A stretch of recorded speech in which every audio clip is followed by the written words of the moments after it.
কি বলো তো রঞ্জাদি, তোমাকে না আমার ইনভাইট করার খুব ইচ্ছে ছিল, কিন্তু তুই কি পাগল হয়ে গেছিস নাকি? আমাকে লাবু তুই বাড়িতে বলিসনি তো যে আমার সাথে তো যোগাযোগ আছে? না না, সে নিয়ে তুমি চিন্তা করো না। মিছরি বলছিল অভিষেক চৌধুরীকে ইনভাইট করবে, তাই আমি ভাবলাম ভিকিকে কেন ইনভাইট করব না, সেই জন্য। হ্যাঁ যাবে তো,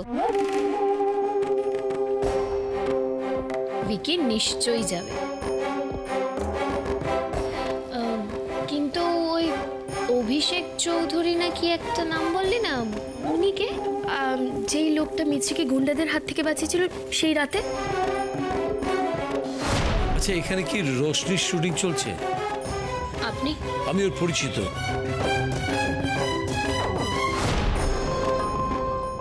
তাহলে কি সেই লোকটাই আগের দিন যে এখানে মিছরির সঙ্গে দেখা করতে এসেছিল? ঠিক আছে লাবু, তাহলে তুই এখন এগো, ভিকি নিশ্চয়ই যাবে। আর তার উপর তুই ভিকিকে ইনভাইট করেছিস, ও তো যাবেই। কি ভিকি, তাই তো? Sure. Of course I'll go. সকাল সকাল চলে আসবে। আমি যাই।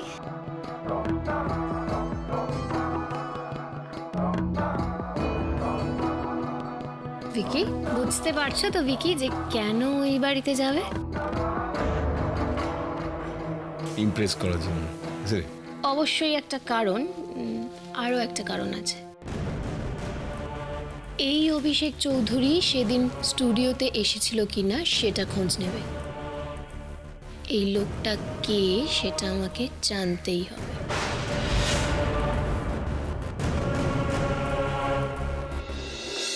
তোমার কষ্ট করে আসা দরকার ছিল না মা, আমি নিজেই যেতাম। এটা নিতে এসেছো তো?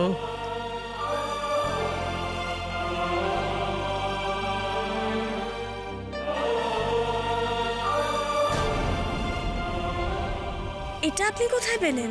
সেদিন এটা তুমি ফেলে গিয়েছিলে।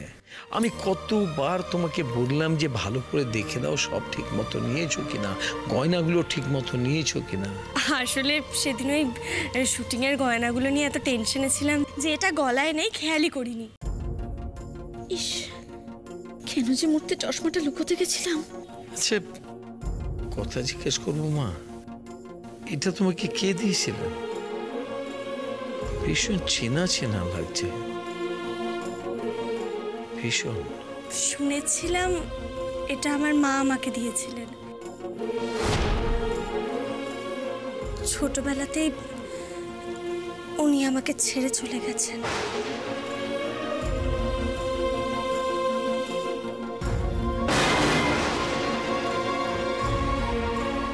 যাক, যেটার জন্য আজকে এসেছি, আসলে আমার শ্বশুর বাড়িতে জগদ্ধাত্রী পুজো হয়, তো আপনারা যদি আজকের সন্ধেবেলা আসেন তাহলে খুব ভালো হয়।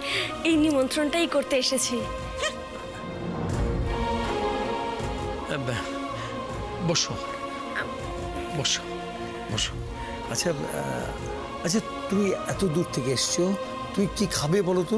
না না, আমি কিছু খাবো না, আমি এক্ষুনি চলে যাব। অনেক দূর থেকে এসছো, তোমাকে কিছু খেতেই হবে। এই আরতি, এক কাপ কফি এনে দে, এক কাপ। আচ্ছা মা, তুমি যে বললে ছোটবেলাতেই তোমার মা তোমাকে ছেড়ে চলে গেছেন, তোমার বাবা?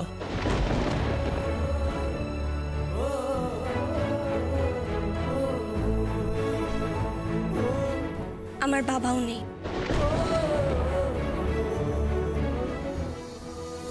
উনিও আর বেঁচে নেই? বেঁচে আছেন কিনা জানি না, আমি ওনাকে কোনোদিন দেখিনি। আমি মেয়ে বলেই হয়তো আমার খুব ছোটবেলায় উনি আমাকে মামুর কাছে রেখে চলে গিয়েছিলেন। এখন অবশ্য আমার আর গায়ে লাগে না। আমি ওনাকে কোনোদিন মিস করিও নি, করবো না ভবিষ্যতে। বরং আমি ওনাকে ঘৃণা করি। ঘৃণা।